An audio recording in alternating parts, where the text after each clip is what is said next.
Hello everyone and welcome back to my channel. Today I'm going to share with you 3 fairly quick and easy Halloween Dollar Tree DIYs. For our first project, we're going to make this cute skull and rose 3D sign. I found this oval sign at Dollar Tree and the skull was already a little raised off the background, and I thought it would look cool with some more 3D elements added. So I got this glitter branch pick, these flower picks, and these glitter rose clips all from Dollar Tree. And I got this bat hanger, but I only wanted to use the bats for this project, so I'm going to save the hanger for another day. Removing the bats from the hook was a little harder than I thought it would be, and what I ended up doing was putting on some heavy-duty gardening gloves and just twisting the bats until they finally broke off. Next, I'm going to disassemble my flower pick. I removed the flowers, leaves, and other elements from the flower pick, and I used the black leaves from the flower pick to back the glitter roses.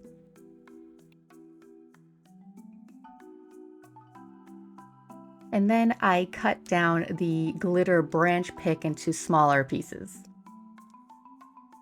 I knew I wanted the bats in this corner of the sign, so I start by gluing those in place.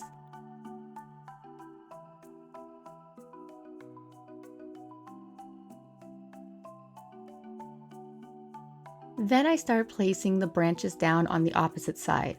I originally wanted to surround the entire frame with branches and other pieces, but as I started placing things, I decided to go for a different look.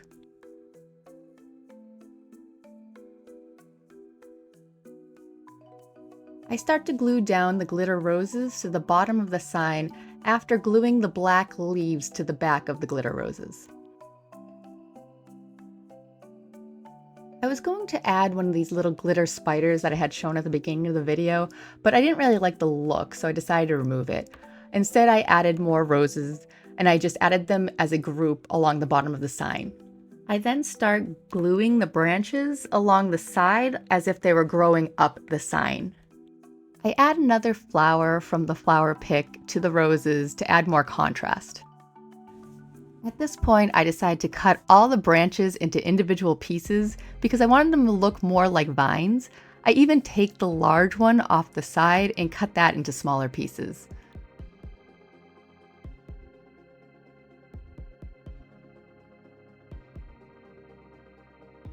I continue to glue the branches/vines pieces down on the sign around the skull and add some smaller vines to look like they're growing from the roses.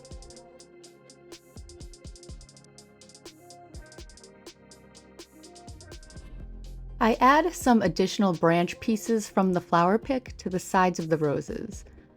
These were a little annoying to work with because they are such thin plastic that they wanted to melt into the hot glue. But with some patience, I got them where I wanted them.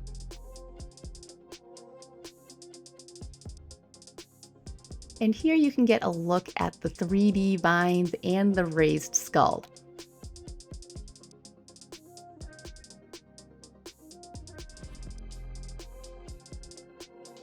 And here she is, all finished, just hanging on my wall.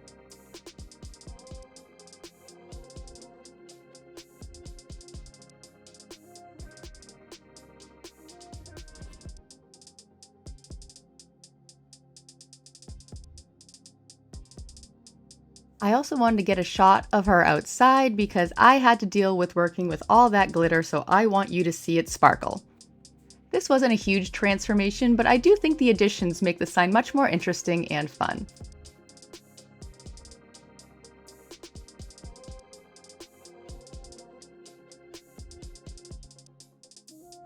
Next, we will be making the two-sided hanging ghost. You will need 2 of these wood hanging ghosts from Dollar Tree, and I start off by spray painting them white on one side. I like the expression on the ghost's face, and I wanted to make sure you can see it. So to add contrast, I'm taking one of these cat drawstring candy bags, and I remove the string and save it for later. I cut a section out of the black part of the bag, about the size of the ghost's face. I end up gluing the material down with a glue gun, but I think I should have just used the spray adhesive that you'll see me use in the next step. But either way, just get this piece glued down over the ghost's face. And trim off any excess fabric. Now I'm just removing the twine that came with the ghost, and I'm going to line up the pieces. I used Elmer's Craft Bond to spray down the wood pieces, and then I placed them together with the painted sides facing out, and I make sure the edges line up. I then put 2 heavy books on it and let it dry overnight. What I forgot to film is that before painting the sides, I painted a couple layers of Mod Podge all around the edges and over the eyes and mouth on both sides. I want to hang this outside, and I was hoping it will last more than 1 season. We will see. Anyways, I painted the sides white and touched up some imperfections, and I let it dry. Then I sprayed the whole piece on both sides with this clear finish gloss enamel. So remember that drawstring that we took out of the cat bag? Well, now we can use it to hang this piece. So I just thread it through the top holes, I add the little adjustable piece back and tie a knot at the end. And here he is, just hanging out, doing ghost stuff. The wind will blow him around, but no worries, he can haunt from both sides.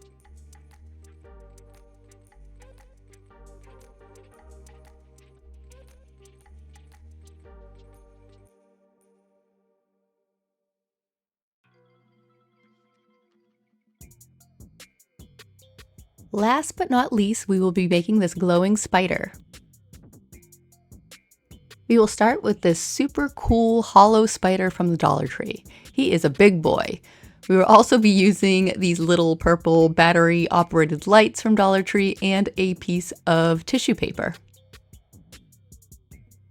We will also be using Mod Podge for this project, and we will start by covering the entire inside of the spider with a layer of Mod Podge.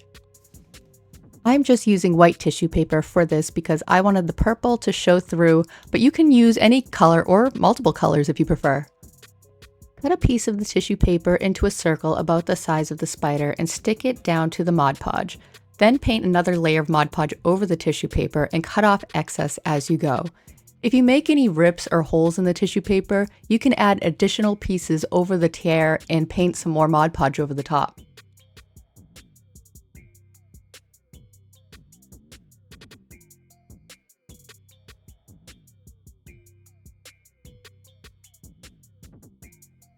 After my first layer dried, I decided it was a little too see-through, so I added an additional layer of tissue paper by tearing pieces and adding them one section at a time, and adding additional layer of Mod Podge over the tissue paper. I let it dry, and then I add another layer of Mod Podge to the outside. It might peel off the plastic, but I really just wanted to add an additional layer on the outside of the tissue paper. Once that dries, I add batteries to the lights. I think it's so odd that all the Dollar Tree lights need to be opened with a tiny screwdriver. I add some hot glue to the battery pack and glue it down to the inside of the spider's head, making sure that the switch and batteries are still accessible. Once that's in place, I start gluing the lights down around the insides of the abdomen.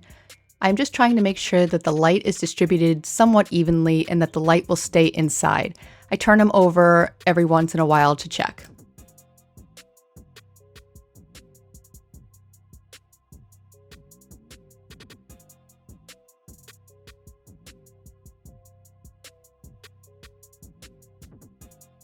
And so here he is, just chilling in my hallway with the lights off and the lights on and from different angles.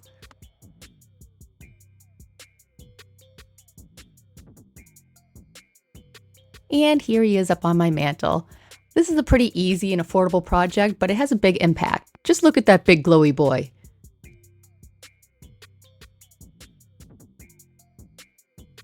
So I hope you enjoyed these Halloween DIYs, and if you have any suggestions, please let me know in the comments. Once again, if you liked this video and want to see more, please like and subscribe to let me know. Thank you so much for watching, and I hope to see you in the next video.